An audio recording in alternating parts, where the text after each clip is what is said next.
எல்லோருக்கும் வணக்கம்.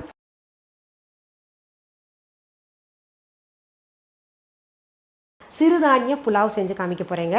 ஏன்னா இந்த சிறுதானியத்தை எல்லாருமே மறந்துகிட்டே வர்றோம். அதுல எவ்வளவு சத்துகள் இருக்கு. நம்ம சங்ககால இலக்கியங்கள்ல நம்ம மூத்தோர்கள் முன்னோர்கள் எல்லாருமே சாப்பிட்டுட்டு வந்தது பார்த்தீங்கன்னா, அன்னைக்கு அரிசி சோறை காட்டிலும் சிறுதானியங்கள் அதிகமாக சாப்பிட்ருக்காங்க. ஏன்னா அதுல உடலுக்கு நலன் தரக்கூடிய விஷயங்கள் அவ்வளவு இருக்கு. அது எவ்வளவு சாப்பிட்டாலும் நமக்கு உடம்பு போடாது ஒன்று.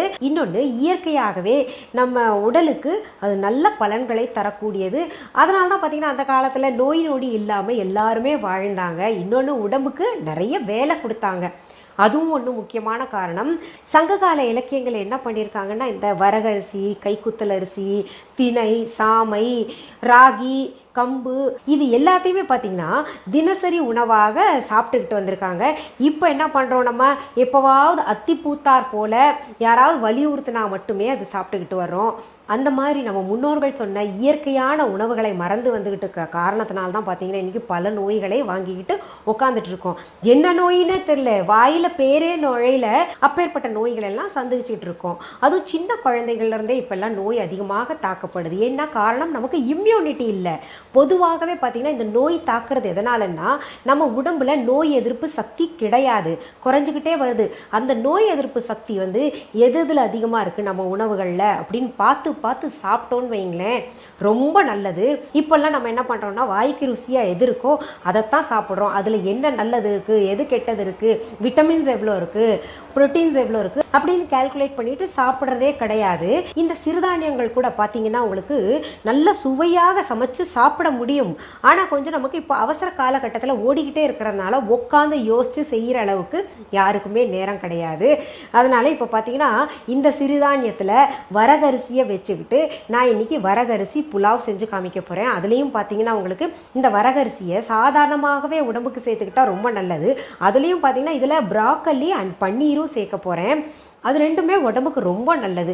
பன்னீரெல்லாம் நிறைய பேர் கொலஸ்ட்ரால்னு நினச்சிட்டு இருப்பீங்க. அது ஹைலி ப்ரோட்டீன். குட் கொலஸ்ட்ரால் எப்போவுமே நம்ம உடம்புல இருக்கணும். ஏன் தெரியுமா, அந்த கொலஸ்ட்ராலையும் நம்ம எரிச்சோன்னா, பேர்ன் பண்ணோன்னா அதனால் நமக்கு மூட்டு தேய்மானம், இந்த கை கால் வலி, மூட்டு வலி, முதுகு வலி இதெல்லாம் எதனால் வருதுன்னா, நம்ம குட் கொலஸ்ட்ரால் எரியூட்டுகிறோம், ஒன்றா பேர்ன் பண்ணுறோம். இல்லைன்னா என்ன பண்ணுறோம் தெரியுமா, எல்லாத்தையும் ஒதுக்குறோம். பால் வேண்டாம் கொலஸ்ட்ரால் இருக்குது, நெய் வேண்டாம் கொலஸ்ட்ரால் இருக்குது, பன்னீர் வேண்டாம் கொலஸ்ட்ரால் இருக்குது. நமக்கு பகுத்தறிஞ்சு சாப்பிட தெரியாத காரணத்தினால இதில் கொலஸ்ட்ரால் இருக்குன்னு சொல்லிட்டு எல்லாத்தையும் விட்டுக்கிட்டு சீக்கிரத்தில் நோய் வாங்கிக்கிட்டு உட்காந்துட்டு இருக்கோம். சரி, அந்த வரகரிசி புலாவ் செய்வதற்கு தேவையான பொருள்கள் என்னென்னு முதல் பார்த்துடலாம்.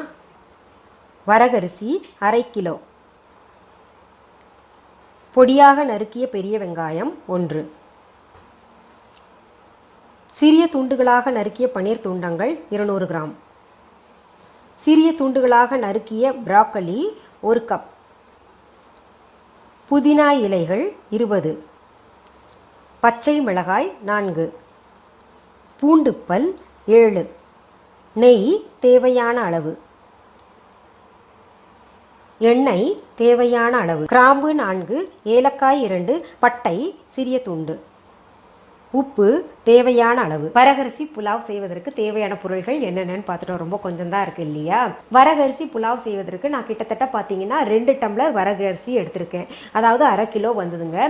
அதுக்கு குறைச்சி செஞ்சோன்னா வயிறு நிரம்ப நம்ம 4 பேர் சாப்பிட முடியாது. ஏன்னா நம்ம சாதாரண அரிசி போட்டோம்னா நிறைய அரிசி காணும், இந்த வரகரிசி போட்டோம்னா ரொம்ப காணாது. அதனால் நீங்கள் உங்கள் குடும்பத்தில் எத்தனை பேர் இருக்காங்க அதுக்கேற்ற மாதிரி நீங்கள் சமைச்சிக்கோங்க. சரி, இந்த வரகரிசி புலாவ் செய்கிறதுக்கு முதல் நம்ம என்ன பண்ணணும்னா, வரகரிசி நல்லா அலசி வச்சிடணுங்க.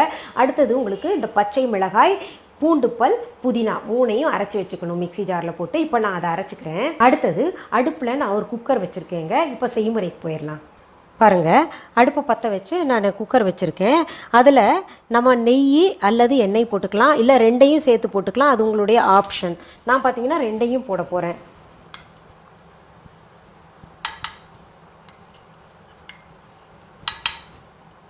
இப்போது நம்ம இது செய்யறதுக்கு முன்னாடி ஒரு விஷயத்த நான் உங்களுக்கு சொல்ல மறந்துட்டேன். இந்த பன்னீர் இருக்கு இல்லையா, சிறு துண்டுகளாக நறுக்கிட்டு அது நெய் அல்லது எண்ணெயில் லேசாக வதக்கி வச்சுக்கோங்க. நான் உங்களுக்கு காமிச்சேன் இல்லையா, பாருங்கள், இந்த மாதிரி வதக்கி வச்சுக்கணும். இந்த மாதிரி வதக்கிக்கணும். வெள்ளை வெள்ளையர்னு பன்னீர் துண்டுகள் இருக்கும், அதை கொஞ்சம் லேசாக வதக்கணுன்னா போகிறோம். ஒரே ஒரு டீஸ்பூன் எண்ணெய் அல்லது நெய் போட்டு வதக்கணுன்னா இந்த மாதிரி மாறிடும். நம்ம நெய் 1 ஸ்பூன், 1 ஸ்பூன் எண்ணெய் போட்டுக்கலாம். இது சூடானதுமே பட்டை, கிராம்பு, ஏலக்காய் போட்டு தாளிச்சுக்கலாம்.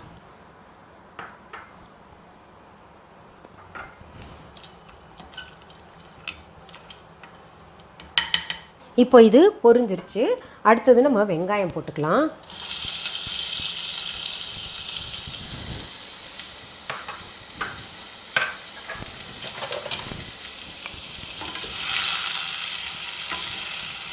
வெங்காயத்தை வதக்கிக்கலாம் நல்லா.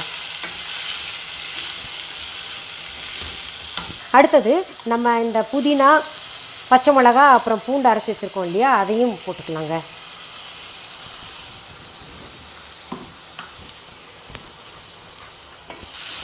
இதையும் பச்சை வாசனை போகிற வரைக்கும் வதக்கிக்கணும்.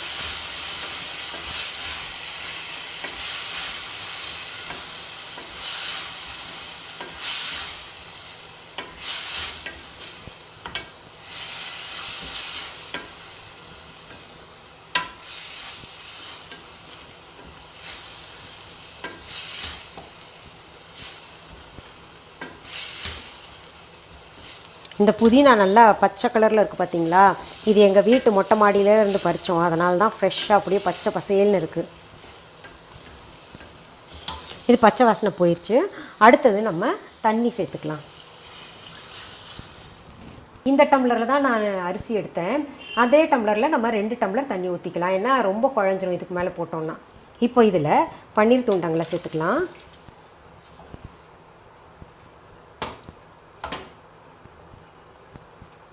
இது அப்படியே பிரிஞ்சிரும். வெந்த பின்னாடி அந்த சோறு வேக வைக்கிறோம் இல்லையா, அதுலேயே பிரிஞ்சிரும்.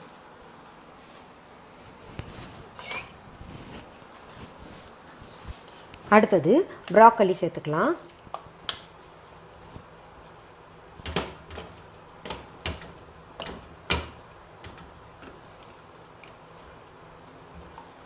அடுத்தது தேவையான அளவு உப்பு சேர்த்துக்கலாம். குக்கர் மூடுறதுக்கு முன்னாடி உப்பு பார்த்துக்கோங்க நீங்கள், அரிசியே சேர்த்துட்டு. இது ஒரு முறை கலந்து விட்டுக்கலாம்.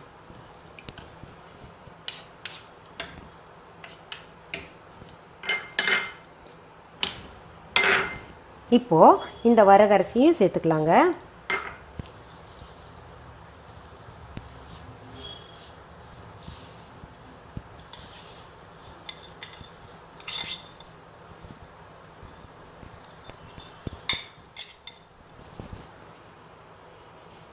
நல்லா கலந்து விட்டுருங்க.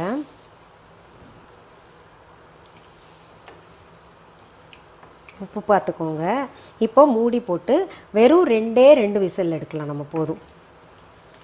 மேக்ஸிமம் 3 விசில், அதுக்கு மேலே விடாதீங்க. 2 அல்லது 3 விசில்.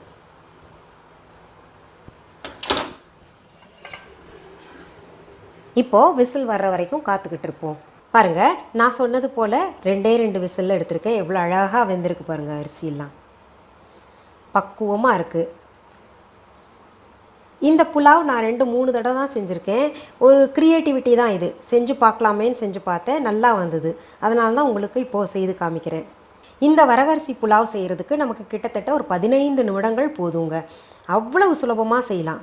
பாருங்கள், எவ்வளோ நல்லா இருக்குல்ல பார்க்கவே. அந்த பன்னீர் அங்கங்கே, ப்ராக்கோலி, சுவையும் பார்த்திங்கன்னா அவ்வளோ நல்லாயிருக்கும். இந்த வரகரிசி புலாவை நீங்கள் அடிக்கடி உங்களுடைய உணவில் சேர்த்துட்டு வாங்க. இந்த புலாவில் பன்னீரும் ப்ராக்கோலி மட்டும்தான் சேர்க்கணுமா அப்படின்னு நினச்சிங்கன்னா கிடையாது. நம்மளோட க்ரியேட்டிவிட்டி தான். பீன்ஸு, கேரட்டு பொடி பொடியாக நறுக்கிக்கலாம். அப்புறம் உங்களுக்கு கேப்சிகம், குடமிளகா இருக்கு இல்லையா, அதையும் பொடி பொடியாக நறுக்கிக்கலாம். ரொம்ப பெருசாக போட்டால் இதுக்கு நல்லா இருக்காது. சாதாரண பிரியாணிக்கு போடுறோம்ல, அந்த மாதிரி வேண்டாம். கொஞ்சம் சின்ன சின்னதாக பொடி பொடியாக நறுக்கிக்கிட்டிங்களா அவ்வளோ சுவையாக இருக்கும். பட்டாணி, பீன்ஸ், கேரட்டு, குடமிளகா, முட்டைக்கோஸ் கூட பொடி பொடியாக நறுக்கி போடலாம். நம்ம ஒரு சில பேசிக்கை வச்சுக்கிட்டு நம்ம க்ரியேட்டிவிட்டி தான், நம்ம என்ன கற்பனைக்கு ஏற்ற மாதிரி எப்படி கொண்டு போகலான்றது நம்ம தான் பார்த்துக்கணும். இந்த வரகரிசி புலாவ் பார்த்திங்கன்னா நம்ம மதியானமும் சாப்பிட்லாம், இரவும் சாப்பிட்லாம். ஏன்னா இது சீக்கிரத்தில் ஜீரணம் ஆகிடும். இப்போ ஐடி வேலைக்கு போகிறாங்க, இரவில் போகிறாங்கன்னு வைங்களேன், நைட் ஷிஃப்ட்டுன்னு வச்சுக்கோங்களேன். அவங்க அந்த பிரியாணி கொஞ்சம் நிறையா சாப்பிடுவாங்க. கடையில் என்ன கிடைக்குதோ அந்த மாதிரி ஹெவி ஃபுட், அந்த மாதிரி பிஸா, பர்கர், இல்லை பிரியாணி, புலாவ் ஏதோ ஒன்று சாப்பிடுவாங்க இல்லையா. அப்படி புலாவ் செய்யும்போது உங்களுடைய சாய்ஸ் இந்த வரகரிசி, அதாவது மில்லட்ஸில் இருக்கட்டும், சிறுதானியங்களில் இருக்கட்டும், ரொம்ப நல்லது. ஈஸி டைஜஷன், அப்புறம் உடலுக்கும் நல்லது. இப்போது நான் டேஸ்ட் பார்க்குறேன்.